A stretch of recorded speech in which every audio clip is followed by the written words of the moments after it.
Well, Jonah and I have been reading The Hobbit together recently. And as well as being an awesome book and great time together, it's also really been reminding me of the books that my own dad used to read with me.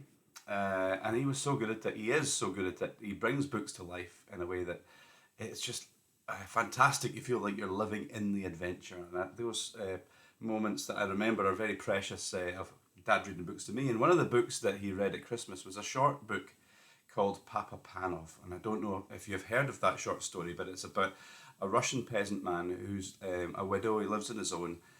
He doesn't have very much. But one Christmas Eve, Jesus comes and visits him and tells him, I'm coming to your house today and I'm coming to visit you this Christmas. So Papa Panov pulls together what he can. He rushes out and buys some bread. He makes some soup and he puts on a roaring fire so that whatever he has, he's able to share it with Jesus, because Jesus is coming this Christmas Eve to spend some time with him personally.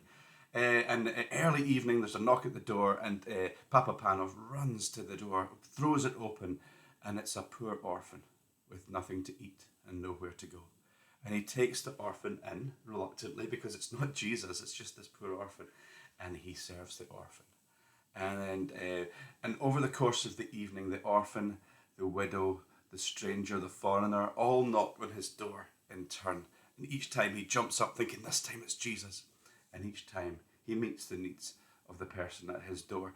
But all that he has to share with Jesus is dwindling away, and there's nothing left. And at the end of the night, he's just bemoaning the fact to God that he has nothing left to share with him.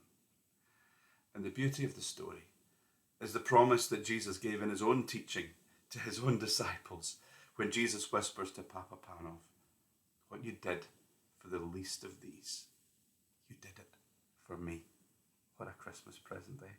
What you did for the least of these, you did for me.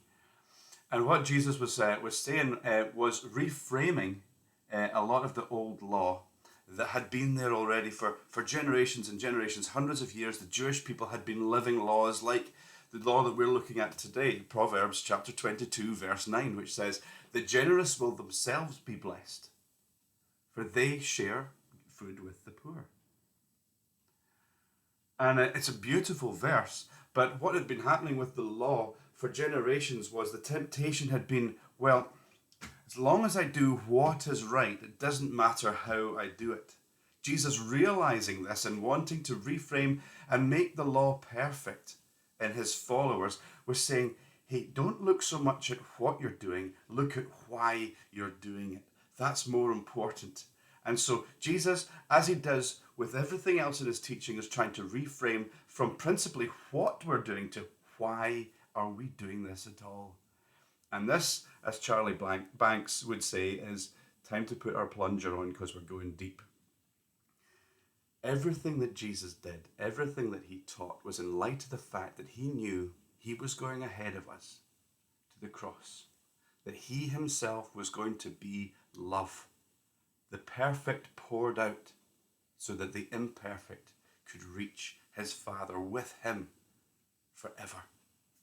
So Jesus is reframing this to say, I am the generous and I am blessed by you as I share my life, my bread of heaven with you, the poor. And so in light of that perfect love for us, how do we live back? If we are the poor, how do we live in the light of this? So today, Facebook tells me that it's several friends' birthday.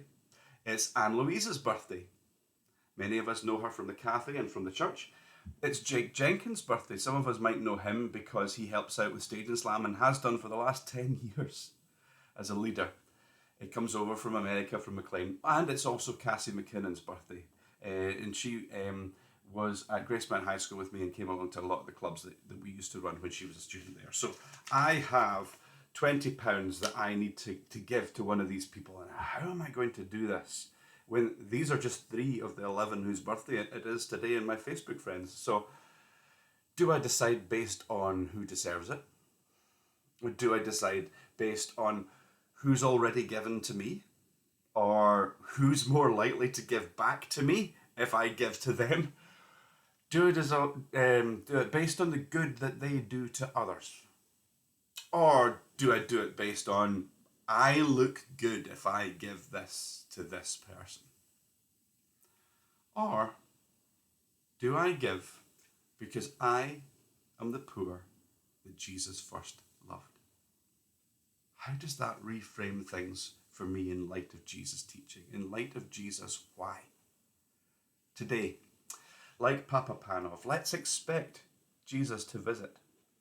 Let's prepare what we have. Let's give of our time, our talent, and our tithe as one poor person to another in the light of the love that Jesus first showed us when he gave everything for this poor person.